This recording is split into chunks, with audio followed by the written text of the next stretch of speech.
Hello! আজকে make করেছি একটা সুন্দর বেবি ফ্রক। তো সুতি নরমাল বয়েল কাপড় আমি নিয়েছি। আগেই মাপ অনুযায়ী ডিভাইডেড করে নিয়েছি। চক দিয়ে নেকের ডিজাইনটা আর্ট করে নিলাম। কুচির পার্টটাও আমি আলাদা করে কেটে নিয়েছি। এইবারে 0 সাইজ তুলি দিয়ে আমি ফ্লাওয়ারগুলোকে এঁকে নিচ্ছিলাম। যেহেতু ছোট একটা বেবির ড্রেস, তাই ফ্লাওয়ারগুলোকেও ছোট সাইজে আর্ট করতে হচ্ছে।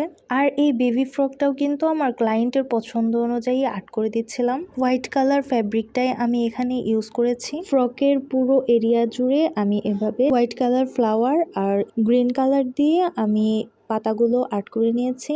দেন ফ্লাওয়ারগুলোকে হাইলাইট করার জন্য আমি ব্ল্যাক কালার ইউজ করেছি। প্রত্যেকটা ফুলে এভাবে হাইলাইট করার পর দেখতে ঠিক এরকম হয়েছে। ফ্লাওয়ারের কারুকার্য কিন্তু এখানেই শেষ নয়। এবারে শুধুমাত্র যে সবুজ কালারটা দিয়ে আমি পাতার শেপ আর্ট করে রেখেছিলাম, এটার ভেতরে আমি হোয়াইট কালার দিয়ে এভাবে